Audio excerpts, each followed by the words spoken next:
Hoje vamos falar sobre a farmacologia do transtorno bipolar do humor. Tá, então começamos vendo o que é esse transtorno. Hoje então vamos estudar o tratamento farmacológico do transtorno bipolar do humor. Então vamos ver o que basicamente caracteriza esse transtorno, como ele acontece do ponto de vista bioquímico dentro do cérebro e quais as opções que a gente tem com drogas para estabilizar os pacientes portadores desse transtorno.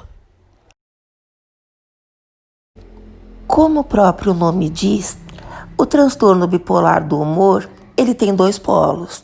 A gente tem a depressão e a gente tem o oposto da depressão, que é chamada de mania. Então, o paciente vai tendo crises de depressão, crises de mania, alternadamente, nas mais variadas intensidades e durante os mais variados tempos. Tá? Aqui nesse primeiro slide, o que a gente percebe é uma representação da mania. Então, a gente tem o humor básico, tá? O humor basal, homeostásico, que alguns chamam de normal, mas normal é uma coisa que não existe, mas é o humor basal do paciente. Esta primeira curva vermelha é uma crise de mania, então o humor do paciente ele fica alterado para mais. O paciente fica hiperreativo.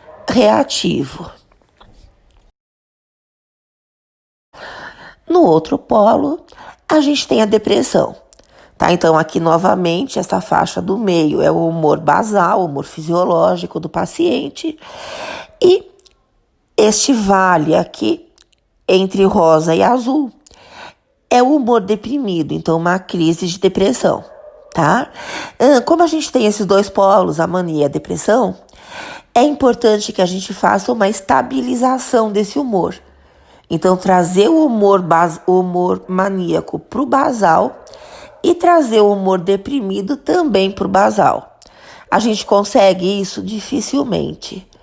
Normalmente, a gente consegue diminuir bastante a fase maníaca. Então, o paciente acaba ficando em hipomania.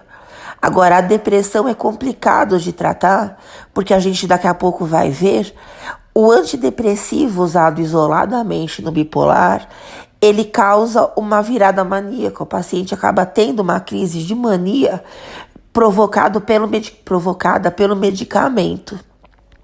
Então fica complicado a gente tratar a depressão, tá? Por isso que a gente vê aqui nesta curva, tá? Nessa representação, o paciente está estabilizado, mas ele está em distinia, ou seja, ele não está no humor basal. A gente estabiliza a depressão, mas a gente ainda fica com um resquício do comportamento depressivo, tá? E é isso que o paciente abomina. Ficar com o resquício da fase maníaca, o paciente gosta. Porque ele está hiperreativo, ele sente mais, ele interage mais, ele gosta da fase maníaca. Mas ficar com o resto de depressão é o que ele não costuma aceitar. Tá? Então, normalmente, o bipolar, ele vai ao psiquiatra buscando o tratamento da depressão. Ele não quer o tratamento da mania. Então, se você prescreve para ele um antidepressivo associado com outras drogas para estabilizar a mania, ele não vai tomar as outras drogas, ele só vai usar o antidepressivo, porque o interesse dele é ficar maníaco. Tá? E é perfeitamente compreensível. Todo deprimido, e eu sou uma delas, eu faço parte desse número de pacientes, o nosso sonho de consumo é ser bipolar. Eu não sou, tá? E a maioria de nós também não é. Existem muito mais deprimidos puros do que bipolares. Mas eu não conheço nenhum deprimido que não gostaria muito de ser bipolar, de ter alguns momentos de mania na vida. Tá? E o paciente que tem, obviamente, ele não vai abrir mão disso. Por isso que é complicado o compliance dessas drogas, o paciente aceitar o tratamento. Mas é interessante também que se diga a ele que existem vantagens em fazer o tratamento. Tá? A gente já vai chegar a elas nos próximos slides. Basicamente, a gente tem 3 tipos básicos de transtornos bipolares. Tá? Isso segundo o DSM-5. E a gente tem o tipo 1. Normalmente o tipo 1, ele é mais comum em homens. Então ele tem um episódio maníaco, então o paciente tem um episódio de mania plena. Então ele faz a mania completa, exuberante, tá? E como é que a gente vai identificar essa mania exuberante? Porque essas crises comprometem a função social, a função profissional, a função relacional do paciente. Então, você diagnostica um episódio de mania completo quando esse paciente te apresenta um comprometimento do funcionamento dele em todos os aspectos. Tá? Então ele tem perda social, ele tem perda profissional, ele tem perda de relacionamentos, tá? E os episódios de depressão também são completos. Como em todo paciente bipolar, não só o tipo 1, a depressão sempre predomina. Então você tem meses de depressão, às vezes você tem anos de depressão, cursando com dias, no máximo uma semana de mania, tá? Mesmo uma semana é extremamente raro. Então você tem picos de mania completa dentro de um episódio depressivo também completo. O paciente faz um TDM, transtorno depressivo maior, e esse TDM, ele é duradouro, tá? Esse é o tipo 1. Então você tem mania. No tipo 2, que normalmente predomina em mulheres, você não tem a mania completa. Então o paciente fica hipomaníaco. Então você não tem aquelas crises exuberantes que o paciente sobe no telhado para consertar uma calha, por exemplo, no meio da noite. O paciente não decide parar no meio da estrada, tirar a roupa e se oferecer para quem passar. Tá? Então ele fica hipomaníaco. Muitas vezes você nem percebe que ele tá assim. Então ele tem os sintomas de mania, mas são discretos. E a depressão no bipolar 2 são episódios ainda mais duradouros do que no tipo 1. Tá? Ainda é depressão maior, é TDM do mesmo jeito, tá? E muitíssimo mais duradouros. A mania no bipolar 2, ela é muito fugaz. Às vezes o paciente fica 1 hora, 2 no episódio maníaco, para 1 ano de depressão, tá? E existem os bipolares inespecíficos. Então você não consegue identificar exatamente se é tipo 1, se é tipo 2. Mas você identifica que o paciente tem crise de mania de depressão, tá? Elas são... não digo dispersas, mas elas são mais fugazes, tá? O paciente fica mais instável durante o tempo inteiro. E de onde surge esse transtorno?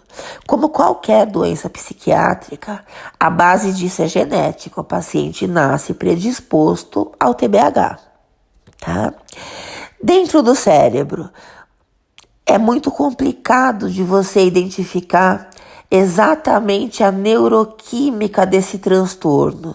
Então você tem uma desregulação de dopamina e noradrenalina, só que não se sabe muito bem como, não se sabe muito bem onde, tá? Diferentemente do TDM normal, da depressão. A depressão, você sabe, é uma diminuição de monoaminas, uma upregulation, principalmente córtex e límbico, tá? O TBH também, você tem uma desregulação, principalmente na córtex e no límbico, só que não dá para saber quando ela tá. Essa desregulação é para mais, quando é para menos e por que vira. Tá? A gente sabe que é uma causa genética, mas o que determina dentro do cérebro a virada de uma fase maníaca para uma depressiva, a gente ainda não tem como saber. Como também todas as doenças psiquiátricas, as crises, então você abrir os sintomas no paciente, depende basicamente do estresse, depende de como a pessoa se protege, de como é a história dela, de como ela... como o ego, como dizia Freud, que eu odeio Freud, mas enfim, como o ego dela se forma, se protege, tá? Existem situações que no predisposto conseguem abrir o quadro de TBH. Então, alguns medicamentos, por exemplo, as anfetaminas, a cocaína, que não é um medicamento, mas é uma droga de abuso. A maconha, então, não a maconha. Essa maconha de hoje em dia, que é transgênica, que tem mais THC, assim como as outras formas também mais ricas em THC, tipo skunk, haxixe, se você utiliza cronicamente, a gente já tem evidências clínicas mostrando que abre o quadro de TBH, como abre o quadro de esquizofrenia também, sempre no predisposto, e a maior parte dos pacientes nos quais isso acontece são homens jovens. Então, provavelmente, os picos de testosterona estão envolvidos, tá, nesse efeito do THC, mas também não se sabe. Esteroides anabolizantes, por exemplo, também abrem bastante o quadro de TBH. O alcoolismo também. Alguns antidepressivos, mas aí depois que o paciente já abriu o quadro. Tá? Dificilmente um antidepressivo joga o paciente no TBH se ele nunca teve nenhum episódio antes. Tá? Se ele já teve, ele tá na crise, você vai tratar com antidepressivo, aí normalmente ele faz uma crise de mania, tá? Então, assim, existem várias situações, vários fatores que levam o paciente a abrir o quadro de TBH. Uma vez que abriu, independentemente daquela causa ter sido retirada ou não, o paciente vai fazer sintomas pro resto da vida, ele vai ficar ciclando. Tá? Então você tem que tratar. Bom, como eu já devo ter falado em outras aulas, quanto mais crises o paciente faz de uma doença psiquiátrica, e a mania é especialmente favorável a isso, mais cognição ele vai perdendo. Então ele sai de cada crise, de mania principalmente, com menos cognição que ele entrou. Tá? Se você vai tratando um bipolar ao longo do tempo, e ele vai tendo as crises, você claramente percebe a perda de cognição. Ele passa a ter dificuldade para te entender, para se expressar, para se relacionar com você, tá? Para entender a situação dele. Então, você vai perdendo a cognição. Tá? Como de resto, todas as crises de todas as doenças psiquiátricas também induz, tá? Também induzem. Vamos separar, então, o transtorno nas suas duas fases para a gente dar uma olhada no tratamento de cada uma, porque, obviamente, você não tem como tratar as duas com a mesma droga, porque são sintomas opostos. Então, vamos dar uma olhada primeiro na fase maníaca, que é a mais fácil de tratar. Então, primeiro, características da fase maníaca. Então, o episódio maníaco completo, ele cursa com mais ou menos uma semana de humor elevado, humor expansivo ou humor irritável, tá? Também aumento de atividade direcionada a objetivos, o paciente fica obsessivo, ele fica o tempo todo fazendo aquilo, seja lá o que for aquilo para aquele paciente, ou energia aumentada. E você tem que ter pelo menos 3 dos seguintes sintomas acompanhando esse humor elevado. Autoestima inflada ou grandiosidade, o paciente se acha o máximo. Ele se acha invencível e aí que ele se coloca em perigo, ele acha que não pode acontecer nada com ele. Então ele sobe no telhado para limpar uma calha no meio da noite, sendo que ele não tem nenhuma condição de fazer isso. Ele resolve entrar no meio de uma estrada congestionada, atravessar, tá? Coisas do tipo. Usar drogas de abuso como se não houvesse amanhã. Ele acha que com ele não vai acontecer nada. Diminuição da necessidade de sono, então ele passa dias sem dormir. Ele fala mais do que o habitual e essa fala dele demonstra fuga de ideias. Tá? A gente fala que o paciente, na mania, ele fala entre parênteses. Então ele tem fuga de ideias, fuga de pensamentos, ele fica pulando de um assunto para o outro, tá? Isso é extremamente característico do maníaco. Você está conversando com ele está passando de um assunto para o outro e só ele entende por que ele está fazendo aquelas associações. Ele tem uma alta distractibilidade, ou seja, ele não consegue focar, mas quando ele tá sozinho, quando ele tá ignorando você, se você tá junto com ele foca extremamente bem num objetivo só. Então, um trabalho, exercício físico, um relacionamento, tá? Então, ele acaba ficando obsessivo por uma única coisa. E aqui o envolvimento excessivo em atividades com alto potencial para consequências negativas, justamente porque ele se sente invencível. Então ele se coloca em perigo, tá? Não ele, não só ele, mas todo mundo que está junto com ele. Então você tem esse como um grande potencial para perda social, perda relacional, perda profissional, porque o paciente vai se colocando em risco e vai colocando em risco todo o entorno dele também.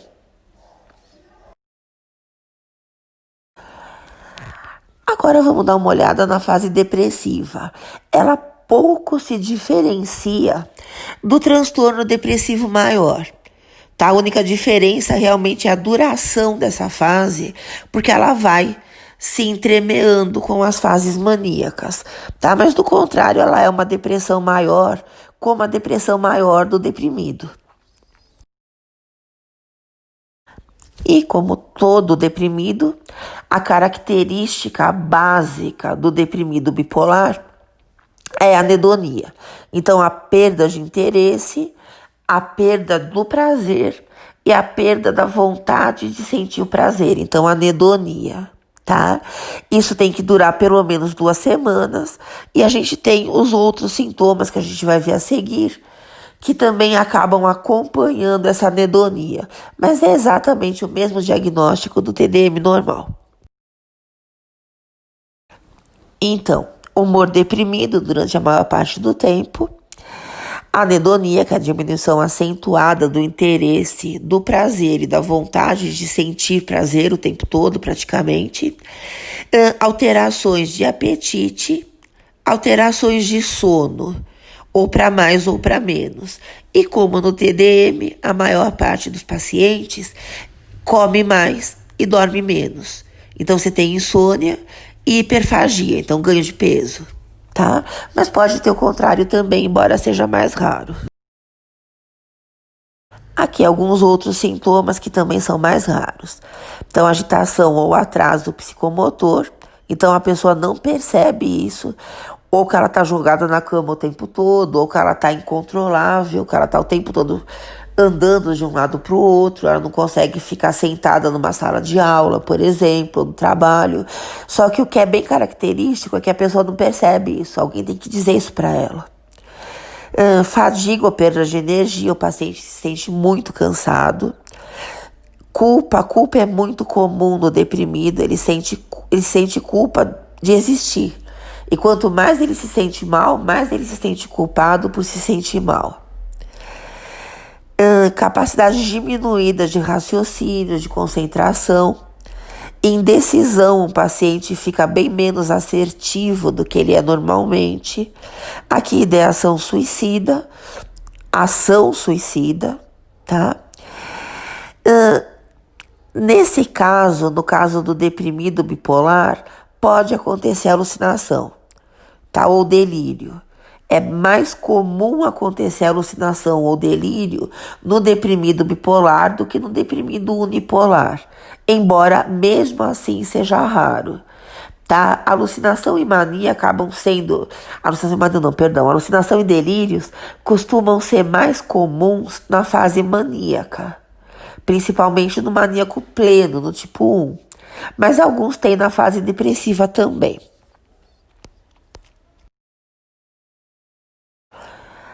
Muitos pacientes bipolares acabam apresentando episódios mistos e se costuma dizer por evidências clínicas também, que esses episódios mistos vão indicar uma gravidade maior do estado do paciente.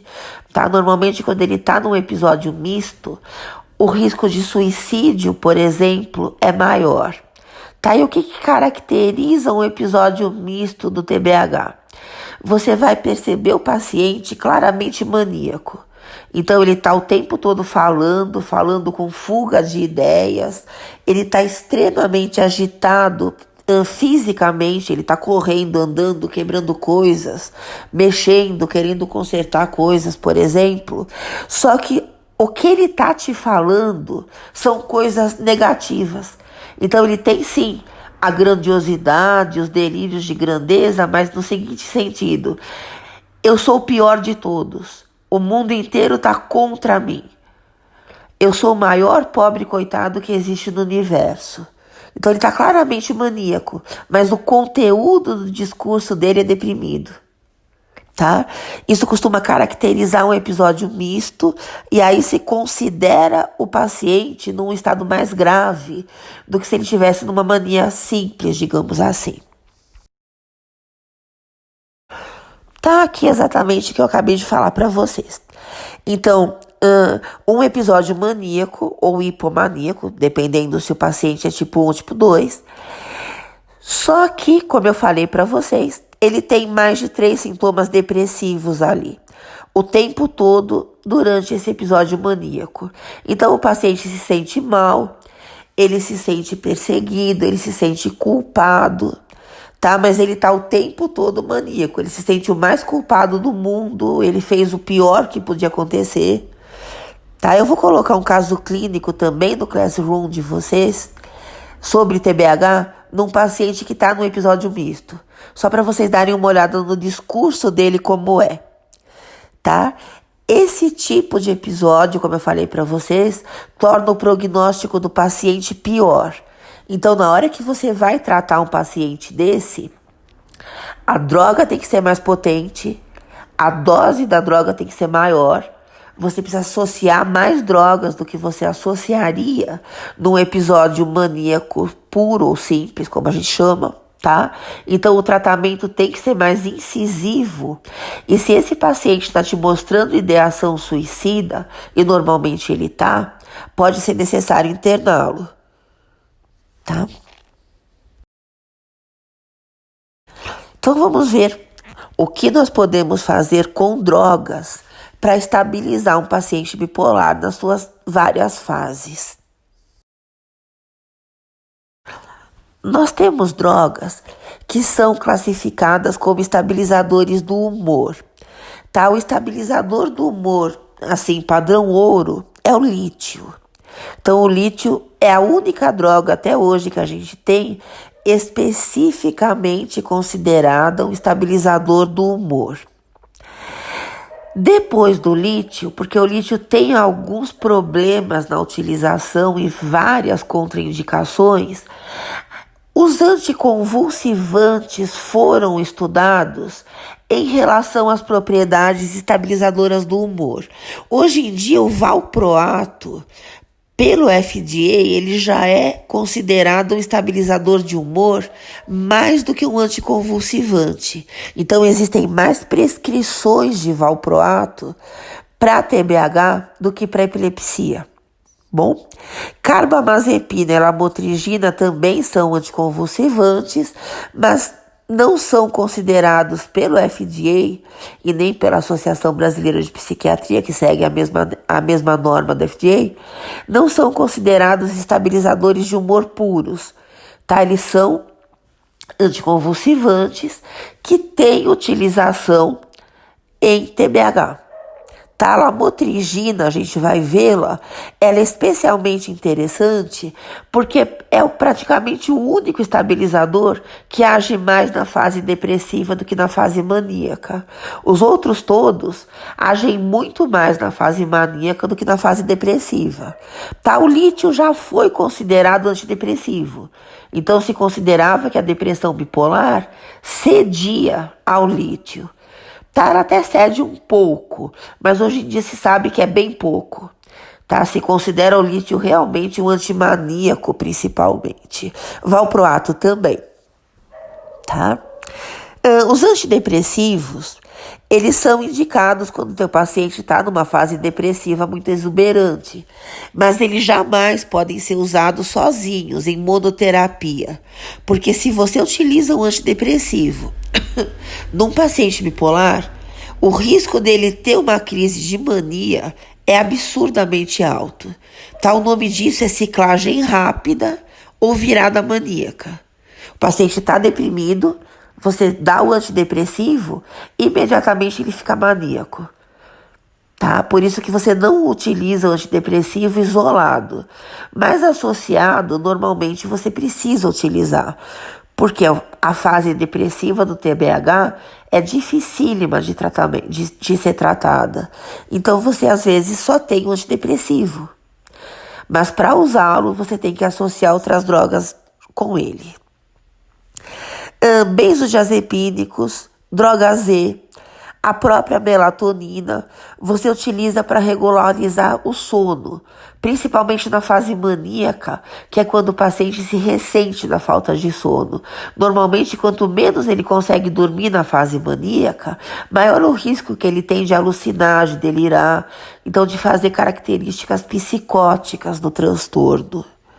E na hora da contenção, teu paciente está incontrolável, você pode fazer um diazepam endovenoso, por exemplo, tá? E os antipsicóticos de segunda geração.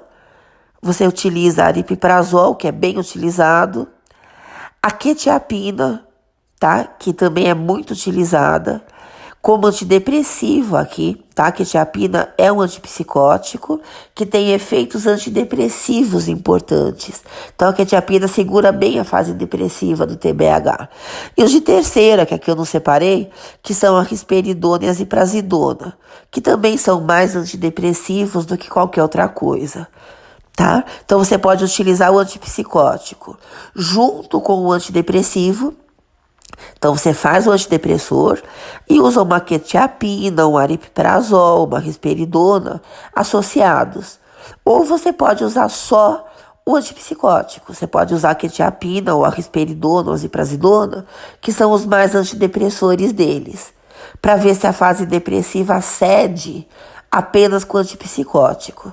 Não cedendo, associa o antidepressivo. Tá? A gente vai ver isso depois.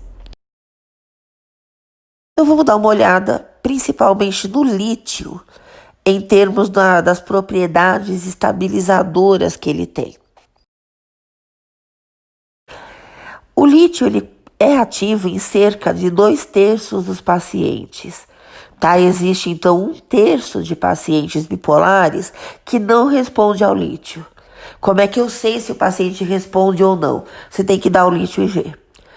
Tá? Você precisa utilizar a droga e ver se o paciente responde, porque você não tem como prever se ele vai ser responsivo ou não ao lítio. Tá? O lítio é muito mais ativo na fase maníaca, ele costuma pegar o paciente na mania plena e trazer para a hipomania, que é exatamente o que interessa a ele.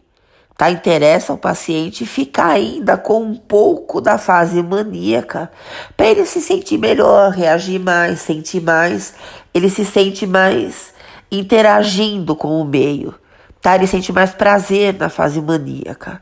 Então, se você não abole completamente essa fase, que é o que o lítio faz, o paciente vai ter um compliance melhor, ele vai aceitar melhor o tratamento. Na fase depressiva, ele tem pouquíssimo efeito. Qual o mecanismo de ação do lítio? Só Deus sabe. Então existem muitas propostas de mecanismos, nenhuma delas está totalmente estabelecida ainda, tá? Mas existem algumas hipóteses, tá? Basicamente, o lítio ele atuaria no segundo mensageiro, na transdução, tá? Então você teria a interação de fatores de crescimento, de neurotransmissores com os seus receptores. Então, neurotransmissor agindo no próprio receptor dele, principalmente serotonina e noradrenalina, e fatores de crescimento, neurotrofinas, como está aí no slide, também agindo nos seus receptores. Uma vez que isso aconteceu, o receptor mudou de conformação, lembram? E atuou na via de segundo mensageiro, modificando esta via metabólica, tá? Que começa na via do segundo mensageiro, AMP cíclico, cálcio.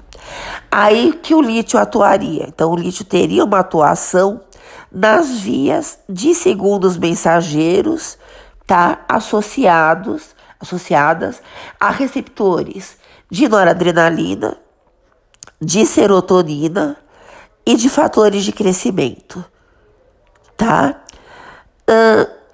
Mas podem existir outros mecanismos associados, porque o lítio é um cátion monovalente, como o sódio, como o potássio.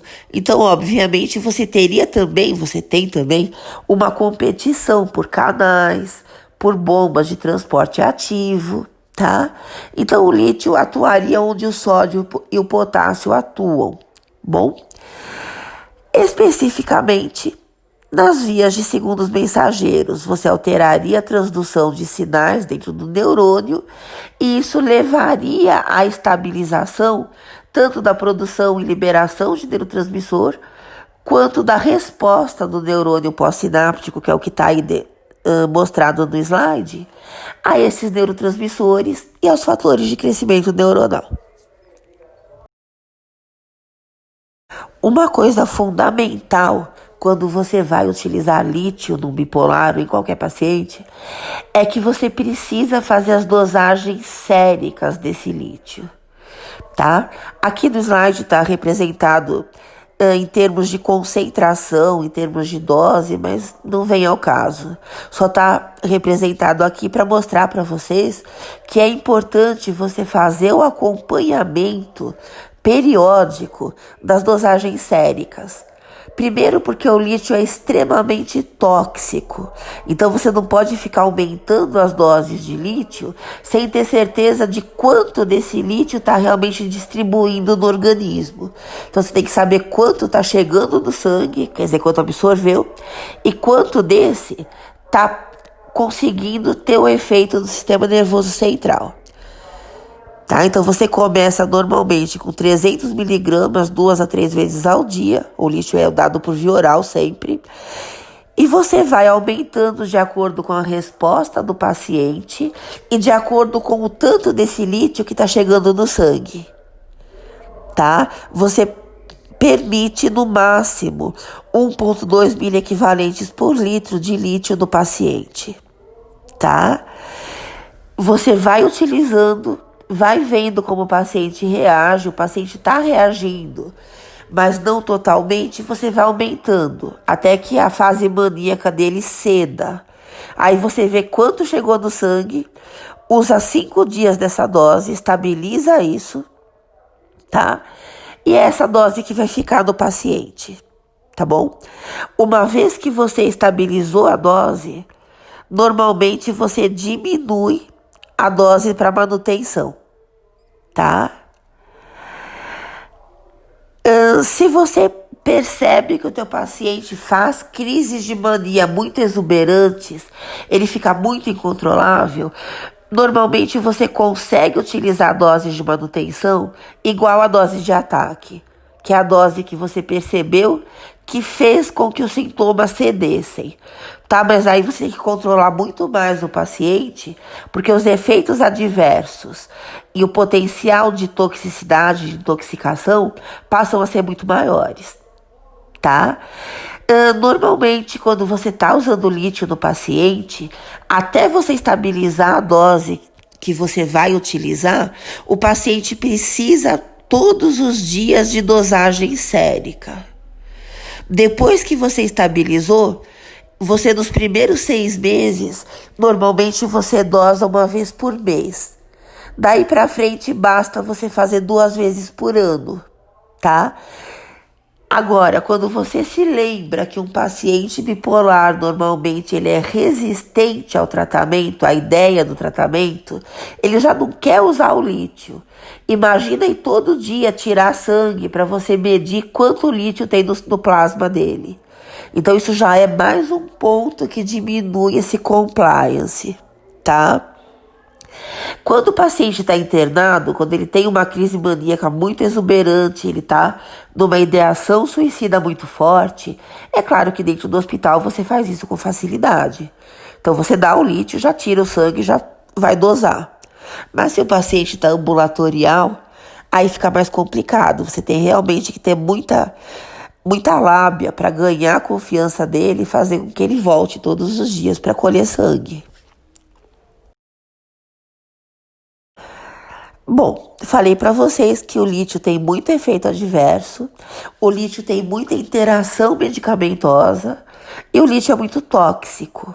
Então você tem que estar sempre tomando cuidado em relação a isso, tá? Alguns efeitos mais, digamos, benignos, tá? Que vão prejudicar menos o paciente. Sedação. Então, às vezes, se o paciente se sente sonolento, por exemplo, depois de usar o lítio, é interessante que ele use à noite. Só que tem um outro lado. O lítio vai induzir muita diurese. Então, se o paciente usar à noite, pode ser que ele não consiga dormir, porque ele vai ter noctúria. Ele vai ter que levantar várias vezes para urinar, tá?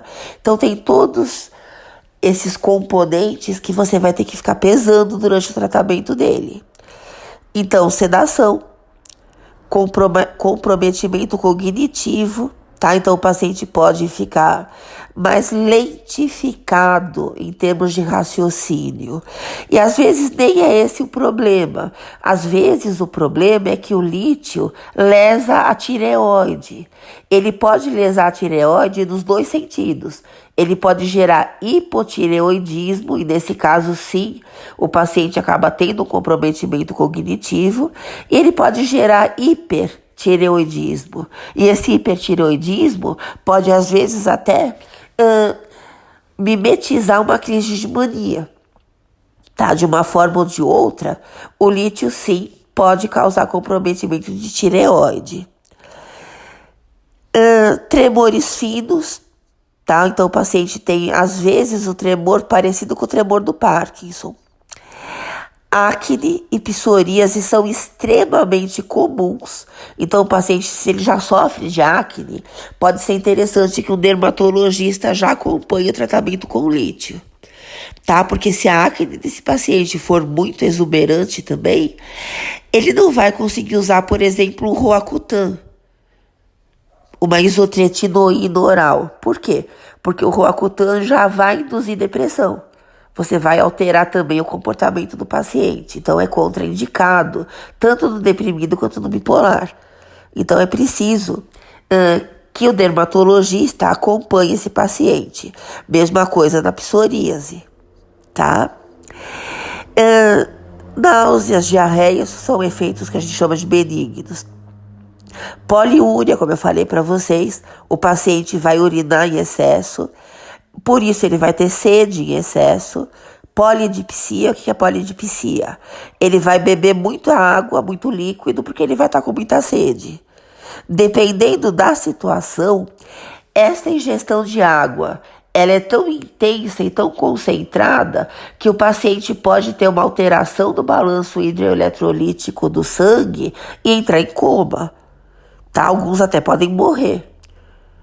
Tá? É o mesmo caso do paciente que usa êxtase ou a própria MDMA e acaba morrendo não pela droga, porque a droga dificilmente vai matar alguém, mas ele morre porque ele bebe muita água muito rápido, porque essas drogas do tipo do êxtase, elas aumentam a temperatura do corpo, então o paciente acaba bebendo muita água, muito concentrada no momento, em períodos de tempo, e acaba morrendo pela alteração do balanço hidroeletrolítico. Com lítio pode acontecer também. Tá? E o paciente pode ganhar peso quando ele, em vez de beber água, ele bebe, por exemplo, suco de caixinha, ele bebe refrigerante. Tá? Então ele pode engordar muito rápido também por causa disso. Bom, normalmente esses efeitos costumam ceder quando você diminui a dose, tá? Ou quando você divide essa dose em várias tomadas diárias. Bom, outra coisa importante, existem muitas drogas que vão interagir com o lítio, principalmente drogas utilizadas no tratamento de transtornos cardiovasculares.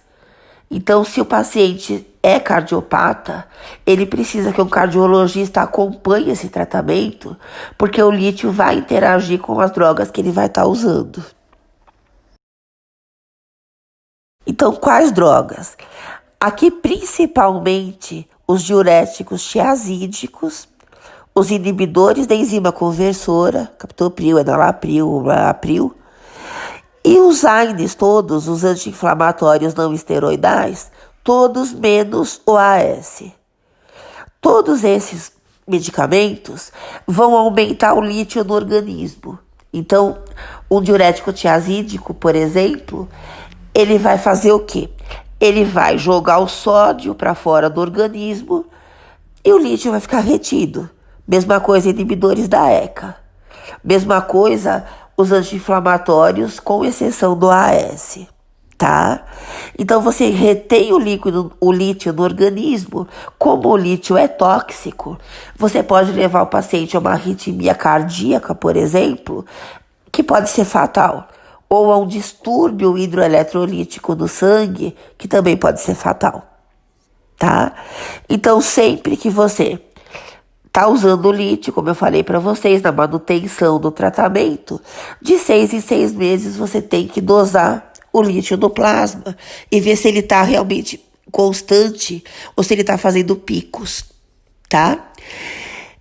Para você diminuir a desagradabilidade do tratamento com lítio, você pode fazer o seguinte: indica para o paciente a maior dose do lítio diária dele de manhã cedo, porque aí evita o risco de ele ficar bebendo muita água durante a noite e urinando muito durante a noite.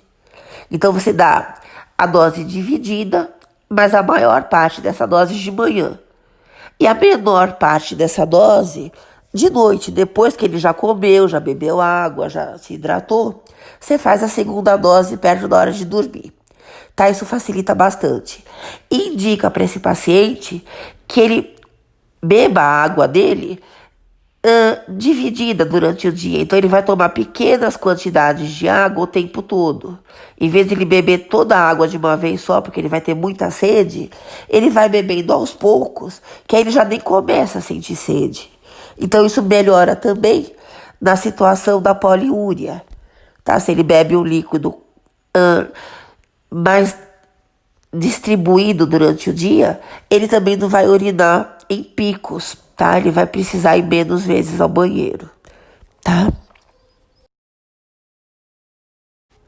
Além de aqueles efeitos que a gente viu agudos, agravamento da acne, psoríase, polidipsia, poliúria, noctúria, a gente tem os efeitos crônicos do lítio, que é importante que a gente conheça, porque o tratamento com lítio, como qualquer tratamento psiquiátrico, ele é a longo prazo. Então a gente tem o hipotireoidismo, quando o paciente é predisposto, ou seja, quando ele traz uma história familiar. Então é interessante que quando você for checar a dosagem de lítio, você faça também uma dosagem do hormônio tireoidiano. O lítio ele é nefrotóxico, obviamente, porque ele vai o tempo todo estar interferindo no balanço sódio-potássio, tá? Obviamente, nos rins esse balanço é fundamental. Então, canais, bombas, o lítio vai alterar tudo isso.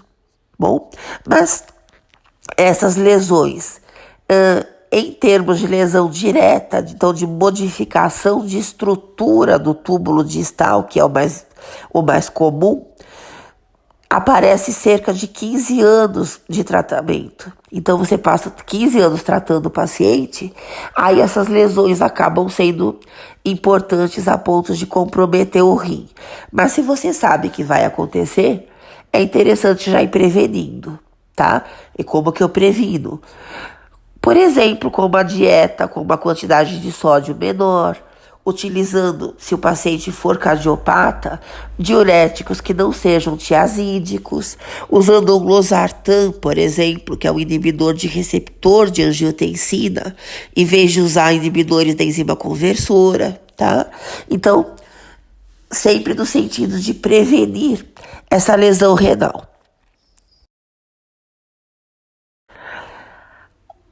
Os anticonvulsivantes agora, anticonvulsionantes, mesma coisa.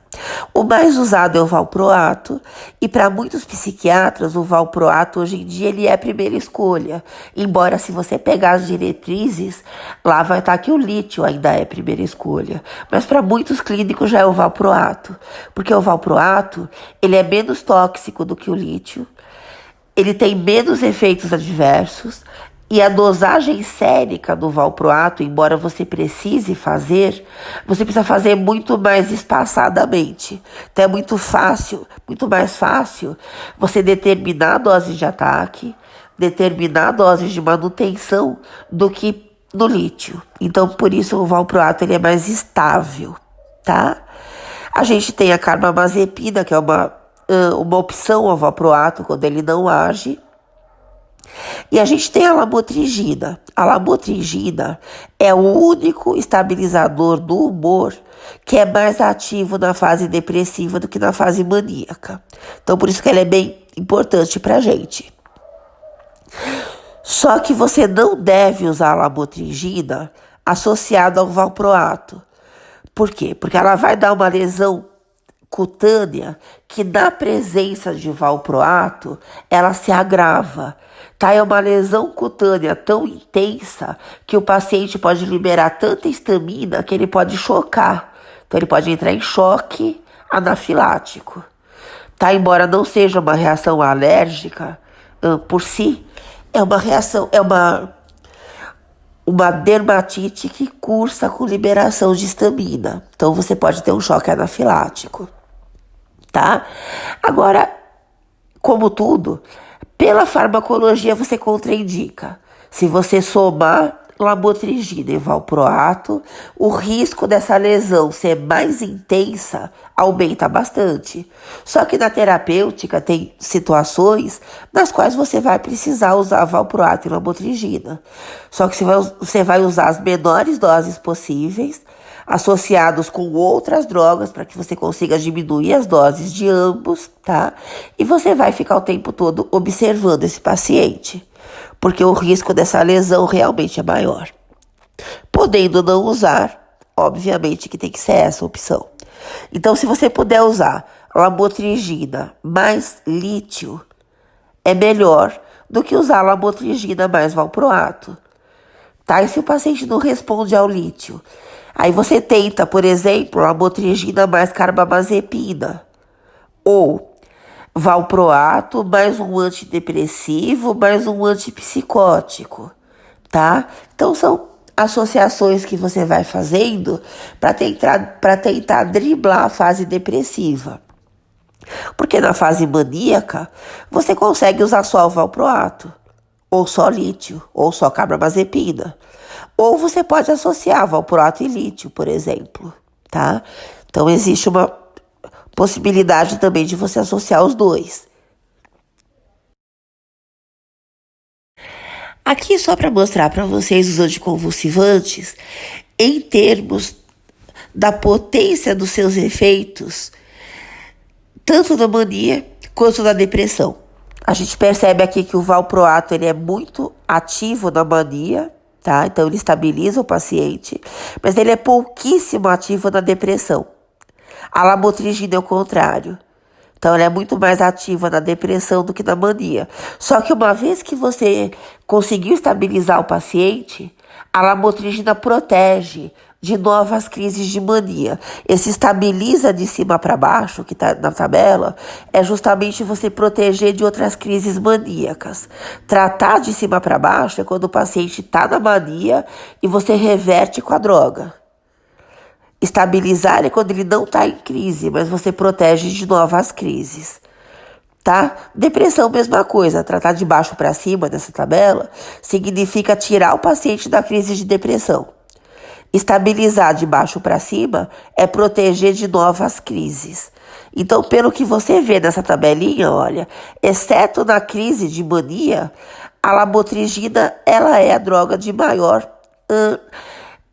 melhor quociente risco-benefício. Ela estabiliza o paciente na mania, então protege de novas crises, trata o paciente na crise de depressão e protege de novas crises de depressão. Ela só não vai tirar o paciente da mania, tá? Então a lamotrigina é uma droga interessante para você colocar na associação, tá? Mas de preferência que não seja em associação com o valproato. Agora, outras drogas que a gente coloca junto com os estabilizadores de humor, tá? Que são consideradas adjuvantes no tratamento do TBH. Então, primeiramente, os antidepressores. Entre os SSRI, os melhores são o citalopram e o escitalopram. Tá? Sertralina e paroxetina, principalmente a paroxetina, são os que se mostram mais ativos em causar ciclagem rápida. Então, você deve evitar ao máximo sertralina e paroxetina. Tá? Embora sejam todos eles SSRIs, eles têm diferenças entre eles em termos da capacidade de gerar ciclagem rápida, tá? De jogar o paciente na mania. Nos SNRI, vocês podem optar por venlafaxina e por desvenlafaxina, principalmente a desvenla. Tá? Ela é a melhor dos SN em relação à depressão bipolar. Só que você jamais vai usar um antidepressor isolado. Você vai usar sempre associado com estabilizador, seja lítio, seja valproato, seja os dois juntos, seja a lamotrigina, e associados também a antipsicóticos atípicos, tá? Porque os antipsicóticos atípicos seguram bastante essa ciclagem rápida. Então, você pode usar a quetiapina, que já é um antidepressivo, a risperidona e a ziprasidona, que também são antidepressores, tá? Ou o próprio aripiprazol, que ele não é lá um grande antidepressivo, mas ele consegue segurar bem a ciclagem, no caso de ela começar a aparecer. Então, normalmente, você coloca antidepressivo, antipsicótico de segunda ou de terceira gerações, então atípico, tá? E ou lítio ou valproato. Ou você utiliza lamotrigina mais antidepressivo, mais um estabilizador, que não deveria ser o valproato, mas às vezes precisa ser, tá? E se você vai utilizar a lamotrigina em valproato, utilize menos doses de cada um dos dois, associe o antidepressivo e associe o antipsicótico de segunda geração mais antidepressivo, tipo quetiapina, tá? Então você vai fazendo as associações para tentar diminuir os riscos de efeitos adversos importantes, tá? Que é exatamente o que está escrito aqui. Então, a segunda geração, nós temos a quetiapina como primeira escolha, porque ela é antidepressiva. A clozapina, no caso do paciente não responder a mais nada, tá? Porque a clozapina vai dar a granulocitose que nós já vimos nas aulas de antipsicóticos. Então, como ela lesa a medula óssea, ela não é a primeira escolha, mas ela é interessante quando o paciente é refratário, quando ele não está respondendo aos outros antipsicóticos. Na terceira geração, a risperidona e a ziprasidona, que são realmente antidepressivos também, tá? Mas a terceira geração, como ela é menos dopaminérgica, ela tem menos chance de reverter alucinações e delírios. Se o teu paciente está fazendo esse tipo de sintoma, a terceira geração não vai ser muito útil. Tá, e os antipsicóticos atípicos, como a gente viu, protegem o paciente da ciclagem rápida, porque eles dão uma segurada na mania. E eles também amplificam os efeitos dos estabilizadores quando você usa o estabilizador na crise maníaca, que é uma exacerbação aguda, tá? Exacerbação aguda é sinônimo de crise maníaca. Então, se você está utilizando o estabilizador para tirar o paciente da crise, o antipsicótico atípico amplifica os efeitos dele. Então, é interessante você usar juntos. Aqui a gente tem alguns exemplos de associações que são feitas. Essas duas primeiras, as duas de cima, são as únicas baseadas em evidências, que são justamente as que estão na diretriz, tá? Antipsicótico atípico mais lítio, antipsicótico atípico mais valproato. Então é só o que a gente tem em termos de evidência clínica demonstrando utilidade. Só que a gente tem um sem número de outras associações. Essas aqui do meio são aquelas que o Stahl chama de associações baseadas em eminências, não em evidências. Um psiquiatra mais conhecido, mais famoso, utiliza, publica, aí todo mundo faz porque o psiquiatra é famoso. Então, associações baseadas em eminências. Essas que tem o triângulozinho do cuidado são justamente as que eu falei para vocês, lamotrigina mais valproato, tá? Que não deveria ser utilizada, mas em alguns casos é só o que você tem para fazer. Então, é uma associação que você pode usar, mas que pode dar um ruim tremendo. Então, você tem que ficar sempre de olho, tá? Porque realmente a dermatite que isso pode causar pode matar o paciente por choque anafilático. Então, nós temos todas as associações de lamotrigina mais outros estabilizadores, deles mais lítio, lamotrigina mais quetiapina, tá? Então, essas associações, qualquer coisa menos antidepressivo, tá? Essas associações que ele chama de baseadas em eminências, é tudo menos antidepressivo. Então, são maneiras de não usar o antidepressivo para o paciente não ciclar. E nós temos as associações que o Stahl chama baseadas em regiões. Então, regiões geográficas. Então, nós temos o coquetel bipolar de Boston. A gente tem o que eu pus na prova de alguns de vocês, que é o polimento do humor do Tennessee. Então, assim, são quaisquer associações com o antidepressivo. Então, formas de usar o antidepressivo, tá? Sem que o paciente tenha muito risco de ciclar. Bom, inclusive associações que levam o valproato e a lamotrigina juntos, tá? Então, aqui normalmente um antipsicótico atípico mais o antidepressivo, o antipsicótico atípico mais o antidepressivo mais o estabilizador, tá? E aqui no caso do coquetel de Boston, todo o resto menos o antidepressivo. Tá? Então, assim, depende da prática, depende da tua experiência com o paciente, depende do que o paciente aceita, só que nada disso aqui tá na diretriz.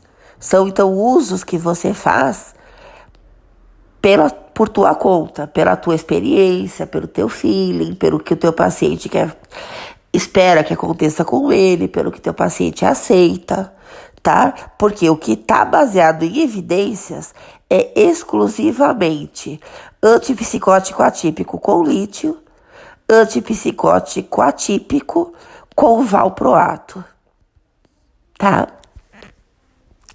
Então, basicamente é isso em termos de tratamento do transtorno bipolar do humor.